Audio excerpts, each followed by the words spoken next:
여러분, 치과에서 잇몸 치료 하셔야 합니다 라는 말 들으면 절대 과잉 진료 아닙니다. 무조건 하셔야 합니다.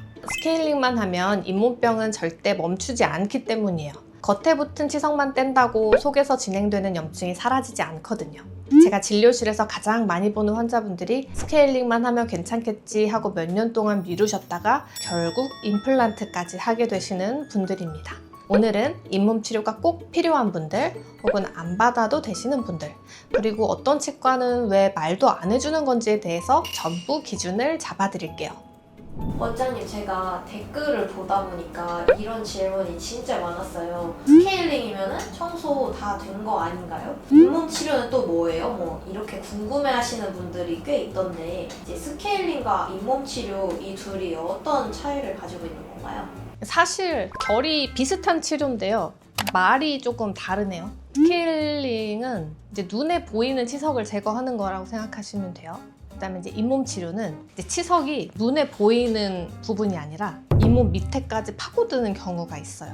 그러면은 이 치아 주위 조직에 염증이 생깁니다. 이제 대표적인 치아 주위 조직이 이제 우리가 이제 알기로는 잇몸 있죠. 잇몸에 염증이 생기는 병이 치주염이에요. 치아 주위 조직에 염증이 생겼다는 거죠. 이렇게 이제 치석이 잇몸 속으로, 그러니까 치아 뿌리를 타고 내려가거든요. 뿌리에 붙어서 뿌리를 타고 내려가요. 그러면 이 치석이 세균과 치태, 음식물 찌꺼기 잔사도 있을 수 있고요. 이제 세균이 분비하는 각종 당, 단백질과 또 우리 타액에서 분비되는 당, 단백질들이 합쳐져서 돌이 된단 말이에요. 돌이 돼가지고 치아에 딱 붙어요. 그럼 표면이 거칠어지니까 세균들이 더 잘 붙어요. 세균들의 집이 돼요. 우리 몸은 이 더러운 세균들과 붙어 있고 싶지 않아 합니다. 최대한 멀리 떨어지고 싶어 해요. 그러면 뼈가 도망가는 거예요. 치석이 붙어 있으니까 뼈는 도망갈 수밖에 없어요. 점점 내려가요. 점점 녹아요. 이게 치주염이에요. 그럼 이걸 해결하려면 그 치아 뿌리를 타고 내려간 치석을 제거해 줄 수밖에 없어요. 근데 이 치석은 잇몸 안에 이렇게 이게 치아 표면이에요. 치아 뿌리 표면. 이게 잇몸. 그러면은 이 안에 있단 말이에요. 안에. 그럼 스케일링은 이 잇몸 밖에 여기 보이는 것만 제거해요. 그러니까 이 안에 있는 거를 제거해야 되잖아요. 이게 잇몸 치료라고 불러요. 그러니까 치석을 제거하고 뭐 그 염증을 긁어내고 하는 어떤 그런 메커니즘은 이제 스케일링이랑 크게 다르지 않아요. 근데 좀 정도가 다르고 깊이가 다르고 그렇다고 할 수 있죠.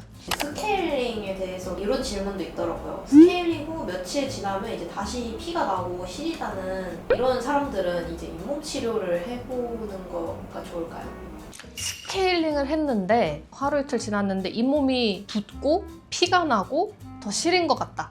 이런 분들은 치주염이 시작이 된 분들이에요. 이런 분들은 스케일링만 하시면 오히려 긁어부스럼이 될 수 있어요. 만성화돼서 좀 가만히 있던 염증을 이제 치석을 제거하면서 살살살 건드리잖아요. 그러면 이 밑에 있는 염증이 화가 나, 부어요. 그러면 갑자기 확 급성화가 돼버리면 또 이게 파괴적으로 진행이 된단 말이에요. 이제 붓고 막 뼈를 막 녹여요. 그럼 그렇게 되지 않기 위해서는 스케일링만 하면 안 되고 잇몸 치료까지 해야 되는 분이었던 거예요. 잇몸 치료까지 하셔야 됩니다. 스케일링은요, 병이 없는 사람들이 하는 거예요. 스케일링은 치주염이 생긴 사람은 부족합니다. 스케일링만 하시면 안 돼요. 스케일링은 치주염이 없는 사람, 잇몸이 건강하신 분들이 하는 게 스케일링이에요. 내가 잇몸이 건강하지 않다고 느끼면 스케일링만 하시면 안 됩니다. 잇몸 치료 해달라고 치과에 말씀을 드렸는데 그런 거 없어요 라는 대답을 들으신 분들도 있다고 하시는데 안 하는 치과들이 있는 건가요? 저도 가끔 그런 분들 만나는데 내가 치과를 오래 다녔는데 그런 거 들어본 적 없다, 그런 얘기 해준 적이 없다, 제가 다녔던 치과는 그런 거 안 해요 라고 하는 경우도 있고, 그게 무슨 말일까 생각해봤는데 최근에 조금 그런 공장형 치과들 좀 있거든요. 임플란트 수가를 아주 낮게 잡아서 이제 공장식으로 이제 임플란트만 많이 심는 그런 치과들이 있어요. 그러면은 이제 다른 치료들은 잘 안 하죠. 조금 염증 생기면 그냥 다 뽑고 거기다 임플란트를 해버리면 되지 뭐 치료야 이렇게 해버리거든요. 그런 치과들이 아니었을까라고 생각을 해요. 왜냐면은 이게 치과대학 커리큘럼에 치주학과 치주염은요 굉장히 중요한 부분이에요. 이거를 배우지 않고 이거를 다루지 않고 졸업하는 치과에서는 아무도 없습니다. 그 어떤 치과대학도 그렇게 하지 않아요. 대부분 정상적인 치과라면 잇몸 치료를 해드립니다. 그러면 이 잇몸 치료를 하게 되면은 오래 걸리나요? 아니면 좀 빠르게 치료를 할 수 있는 건가요? 이 잇몸 치료가 단계가 있어요. 보이는 치석을 제거하고 조금 더 깊이 들어가서 제거하고 그렇게 해도 제거가 안 돼 더 깊은 부분에 있는 치석들을 마취를 하고 제거를 하고 염증을 제거를 하고 이런 치료로 이제 단계적으로 올라가게 돼 있어요. 그래서 한 번 내원으로 끝나지 않고요. 잇몸 치료를 하게 되면은 3, 4번, 길면 4, 5번까지 오셔야 되는 경우가 많이 있습니다. 그래서 뭐 3, 4번 부르고 4, 5번 부른다고 해서 이게 과잉 진료가 아니고요. 정상적인 단계입니다. 일단 제일 흔한 게 첫 번째로 양치질 하는데 잇몸에서 피가 난다. 이거는 이제 잇몸 염증의 신호탄이거든요. 양치질 할 때 피가 나면은 뭔가가 시작되고 있는 거예요. 염증이 시작되고 있는 거예요. 그 다음에 이제 시린 것도 하나의 진단 기준이 될 수 있어요. 잇몸에 문제가 생겨서 원래는 잇몸이 치아에 꽉 붙어 있거든요. 근데 염증이 생기면 이게 좀 느슨해져요. 그러면은 좀 시려지겠죠. 그런 경우에 시려질 수 있어요. 당연히 뭐 치아가 시린 경우는 조금 다양하긴 한데 그 다음에 뭔가 찝찝한 맛이 난다. 이거는 가보셔야 해요. 고름이 난다거나 하는 경우일 수 있어요. 그렇게까지 되면 입에서 냄새가 나는 경우 있어요. 안 나던 냄새가 난다. 그러면 이제 가보시는 게 좋고. 근데 또 의외로 또 잇몸이 엄청 잇몸병이 진행됐는데도 잘 안 아픈 경우도 많아요. 그래서 근질근질하고 좀 뭔가가 껴있는 것 같고 그런 느낌이 들면 불편한 게 맞고 치과에 오셔야 돼요. 이미 치주염이 있는 사람도 이 잇몸 치료를 하면 효과를 볼 수 있나요?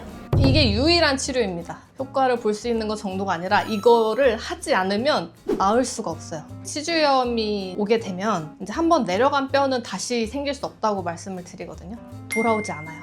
여기서 스탑을 시켜야 돼요. 그 방법이 잇몸 치료예요. 더 진행되지 않게 막는 것.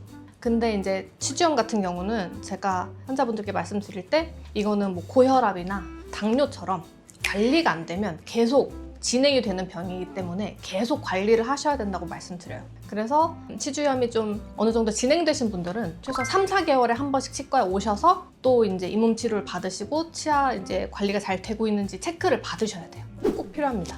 그러니까 치주염이 있는 분들이 하시는 게 잇몸 치료예요. 치주염이 없으면 잇몸 치료 하실 필요가 없습니다. 이 의료보험에 잇몸 치료가 포함이 돼 있어요. 근데 이게 왜 돼 있냐? 사실 잇몸 치료는 제가 아까 치주염을 치료하는 치료라고 말씀드렸잖아요. 이 치주염이 계속 진행이 되면 어떻게 되죠? 잇몸뼈가 다 녹아서 치아를 빼게 되죠. 치아를 빼게 되면 우리 무슨 치료를 하죠? 임플란트를 하죠. 잇몸 치료는 임플란트까지 가지 않기 위한 예방적인 치료인 거예요. 임플란트까지 가지 말고 이 가기 전에 우리가 이 전 단계에서 치료를 하자. 이게 잇몸 치료예요.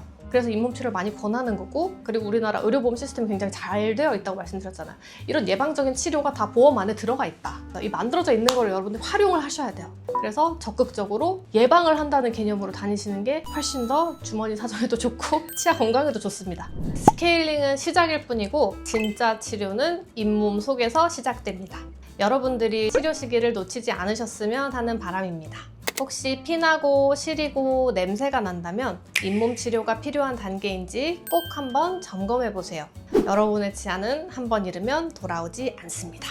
그래서 제 영상이 조금이라도 도움이 되시면 정말 좋겠습니다. 지금까지 치과 언니였습니다. 감사합니다.